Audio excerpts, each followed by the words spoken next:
Chapter 8, Human Population. The case study for this one is about China's,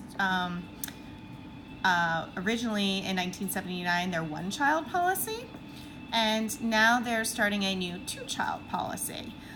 So they enforced the one-child policy by rewards and punishments, and that was due to the fact that China's population was booming and they didn't have enough food or jobs for the growing population.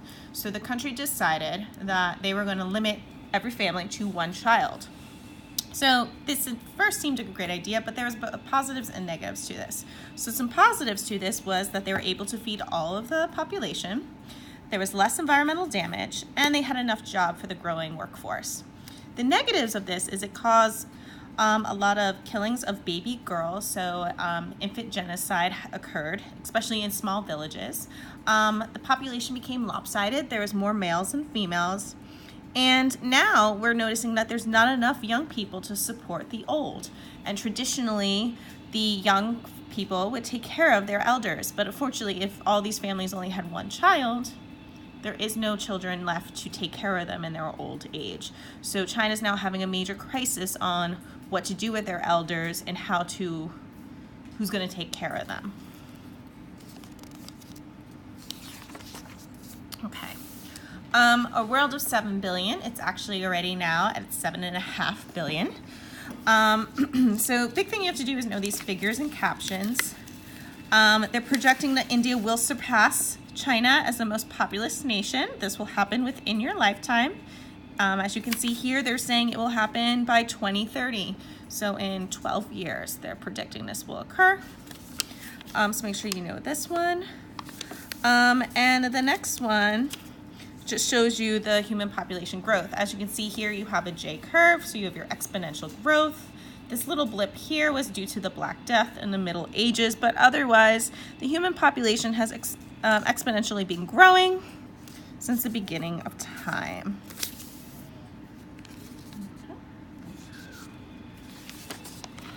Okay, this map is really important. It shows your population growth. And the big thing you have to remember is whenever you talk about what area has the highest population growth, do not say just Africa.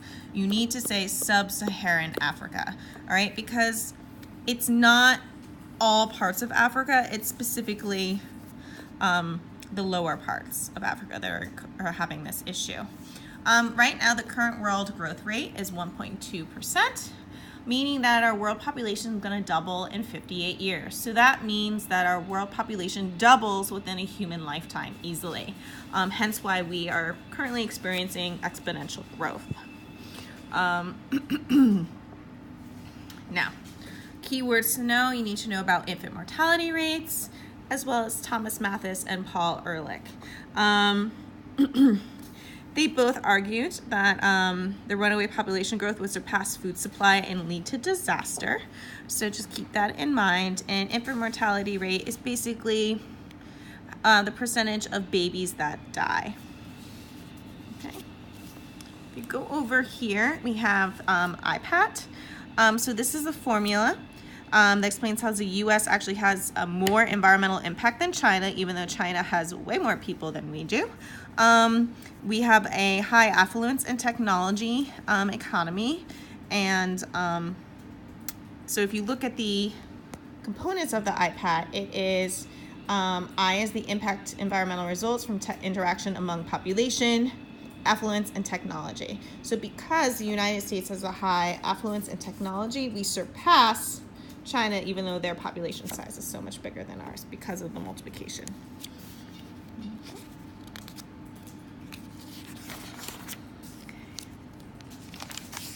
All right, key thing you need to know here, the topmost 5 populous countries in the world. China is currently still number 1, followed by India, and then the US, Indonesia, and Brazil. You will need to know these top 5.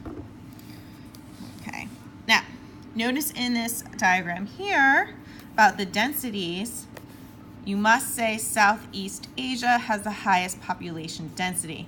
Never say Asia, and the reason why is India is part of Asia. Okay, and so is Indonesia. area. So you need to make sure that you specifically say Southeast Asia, because up here obviously is not the issue.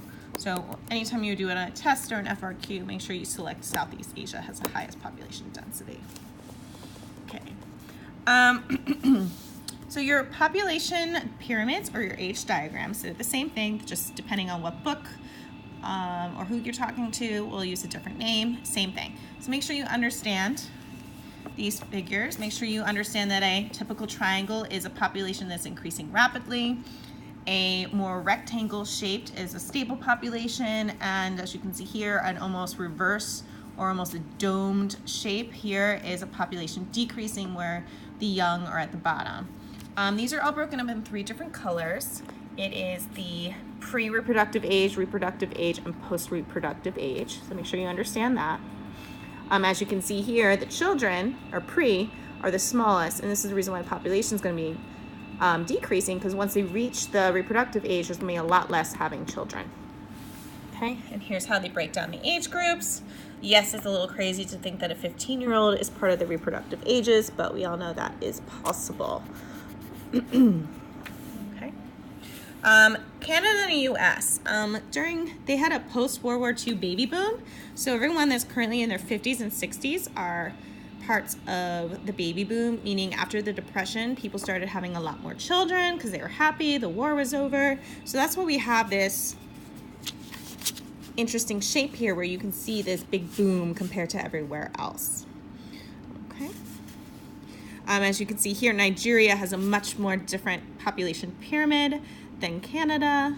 As well, as you can see, they have a lot more children in the pre-reproductive age, but in the post-reproductive, there's very few people, unlike ours.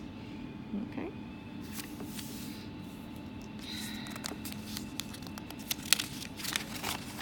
Okay.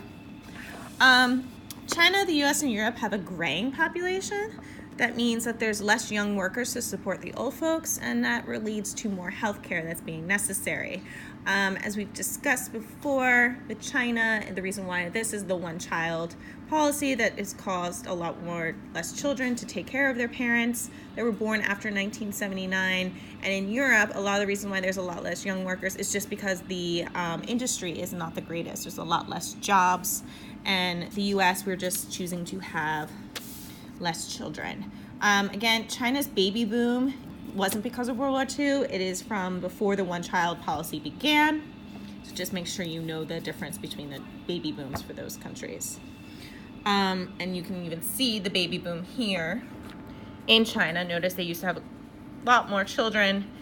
By 2015, here is their baby boom. All right, and it's projected by 2050, again, the repercussions of the baby boom. And as you can see here, the children have tapered off.